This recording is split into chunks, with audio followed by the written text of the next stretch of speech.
Poliisi Kayunga erikobe ku tene boxi z'eddagala erya gavumenti nga libalirirwamu emitwalo 6. Obakwatiddwa kuliko Sam Isangara wa myaka 29, Steven Sozi wa myaka 25, Emmanuel Magolu ngono naine myaka 23, Anet Namulondo, Rosette Nakitto era nga bano bakumibwa ku CPS Kayunga.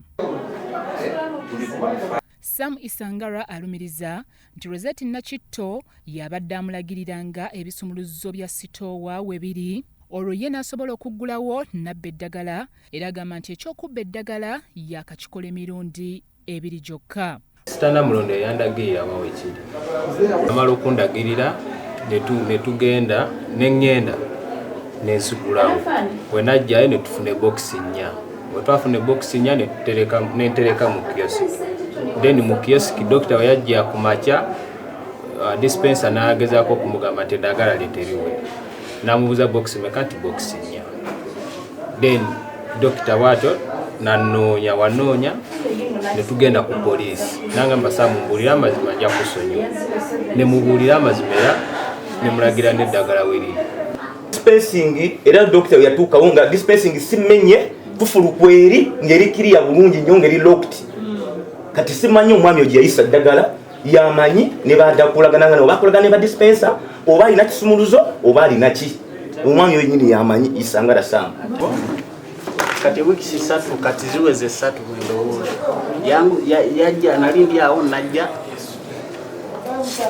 waja nangamba ndimujamjamu naye ndi nebyentu nebyamaguzi obona akasende kolati mpaako oliganye oli akola nono nimugamba saze no sirina senda atubenta asa kona kolina okubokola tiko obompa nimugamba olina ki nangamba namuko ACT Kotem. Rosette Nakitto ne Anet Namulondo bino babyeganye era bagamba bo tebabbanga ku ddagala lyonna.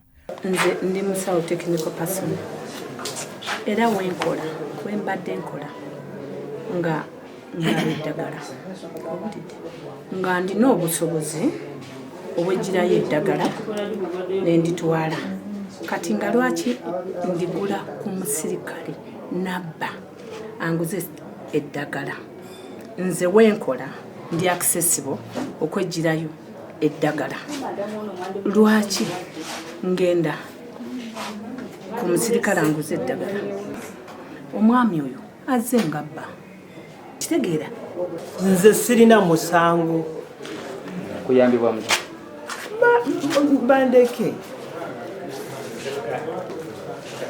nze sirina musango sigulanga kusaamu ddagala simugulangako wadde olunaku lwonna kuba nange wemba njaga eddagala nsobola olisaba nendiwandiika ne balimpa simugulangako ddagala naye omuntu bw'aba ayagala okuwayiza nga alina kyayisaawo busobola okukeera enkyo olina agamba nti nno nabbye naawe naye oba wabbye naye. Rosette Sikahwa DPC w'e Kayunga agamba nti bano basangiddwa ne boxi 4 ez'eddagala lya gavumenti byokubba eddagala ku ddwaliro ly'Ebbaale wano mu Kayunga. Tuyina abasuspects 5, abasatu bali mu komera, 2 bali ku bbondi. Okunoonyeza kugenda maaso bibaguddeko emisango gya njawulo buli omu mu kiti kye nga wamanga wano omu yaguddwako gwa neglect of duty nga ya sikaari, omulala operating a drug shop illegally, n'omulala ngali ku being in possession of government stores. Era mu kiseera kino bakumibwa ku CPS Kayunga ng'okunoonyereza we kugenda mu maaso era nga bonna bagguddwako emisango. Bya kitongole ky'amawulire ekya Salt TV Omunnyo.